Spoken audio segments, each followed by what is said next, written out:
अस्सलाम वालेकुम दोस्तों, मेरा नाम डॉक्टर असद महमूद। आज हम आपको बताएंगे जिसको हम गिद्ध कहते हैं, कुछ लोग चील भी कहते हैं। आप जानते हैं कि अल्लाह ने गिद्ध को क्यों पैदा किया? गिद्ध हमारे इस गंदे माहौल को किस तरह साफ रखते हैं? क्या आप जानते हैं कि गिद्ध एक मुर्दार खौर परिंदा है? जब कोई जानवर मरता है तो गिद्ध उस जानवर की बाकियात को खा जाते हैं। अगर उसकी बाकियात को ना खाएं तो इंसानों में कौन कौन सी बीमारियां पैदा हो सकती हैं, ये तमाम तर तफसीलात आप इस वीडियो में जान सकेंगे। दोस्तों, किसी लालची, मतलबी और खुदगर्ज इंसान का हवाला देने के लिए अक्सर लोग उसे गिद्ध से तशबीह दी जाती है, उसे गिद्ध से तशबीह देते हैं। गिद्ध को काबिल नफरत परिंदा समझा जाता है, लेकिन ये हमारे इकोसिस्टम में इसकी इतनी इंपॉर्टेंस है कि आप सोच भी नहीं सकते, जिसका हम अंदाजा भी नहीं लगा सकते। ये मुर्दार खौर परिंदा है। अगर मुर्दा जानवरों की बाकियात को ना खाए तो इंसानों में ऐसी ऐसी बीमारियां फैल जाएं जिनका आप तसव्वुर भी ना कर सके।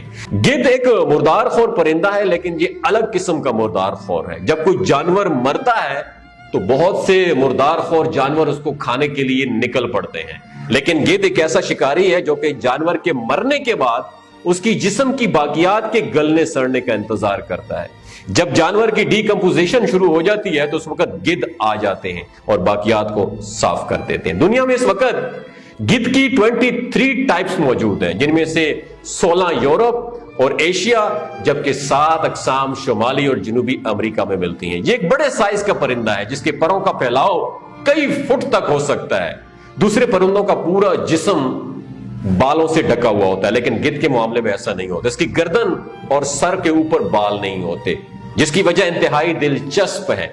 उसकी वजह तो एक ये है कि सर और गर्दन पर बाल ना होने की वजह से उसे अपने जिस्म का टेम्परेचर कंट्रोल करने में मदद मिलती है, और उसकी दूसरी वजह यह है कि गिद्ध अक्सर मुर्दार के जिस्म में इंतहाई अंदर तक चोंच घुसाकर गोश्त निकालता है। अगर बाल होंगे तो खून और गंदगी साफ नहीं होगी।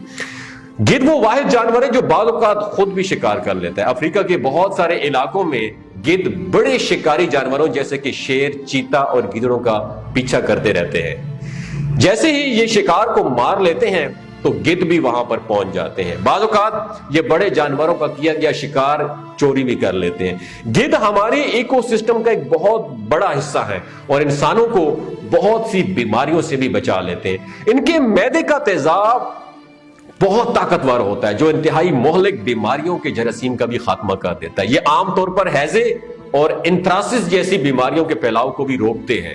बाज़ सूरतों में इन बीमारियों के इंसानी आबादी में भी फैलने का खतरा होता है। ऐसे में ये गिद्ध ही है जो इंसान को अल्लाह ताला की तरफ से पैदा किए गए इंसानों के लिए, और ये हमारे इकोसिस्टम को साफ सुथरा रखते हैं और बीमारियों की रोकथाम में भी अहम रोल अदा करते हैं। 1990 की दिहाई जो है ना, इसकी शुरू में गिद्ध की अफजाइश में बाकायदा तौर पर एक बड़ी कमी देखी गई। इसकी बड़ी वजह डिक्लोफेनिक सोडियम नामी दवा है जो पालतू जानवरों को बीमारियों से बचाने के लिए लगाई जाती है। जब ऐसा कोई जानवर मरता है जिसको ये दवाई दी गई हो और गिद्ध उसे खा लें तो उनको भी फौरन मौत वाक़ई हो जाती है, और यही वजह है कि गिद्धों की आबादी बरसगीर में बड़ी तेजी से कम होती जा रही है। इंडिया में गिद्ध कम होने की वजह से मुर्दार खाने वाला कोई भी बाकी नहीं रहा, तो उसे पागल कुत्तों की तादाद में काफी इजाफा हो गया। इसकी वजह से अब वहां पागल कुत्तों की तादाद इतनी ज्यादा हो गई है कि ये बच्चे कुचे गिद्ध की खुराक के लिए कुछ छोड़ते ही नहीं है, जिनकी वजह से उनकी आबादी शदीद खतरे से दो चार हो गई है। डिक्लोफेनिक दवा के अलावा और भी बहुत सारे ऐसे कारनामे इंसान जो है ना सर अंजाम दे रहा है, जिनकी वजह से गिद्धों की आबादी में तेजी से कमी आती जा रही है। इंसानों ने हवा से बिजली पैदा करने के लिए बड़े बड़े पंखे लगाए हैं जिनसे टकरा कर गिद्ध की मौत वाक़ई हो जाती है। इस वक्त गिद्धों की तकरीबन 9 अकसाम खतरे से दो चार है। 3 अकसाम खतरे और 4 खतरे के करीब है। इनकी सिर्फ 6 अकसाम ही महफूज बची हैं।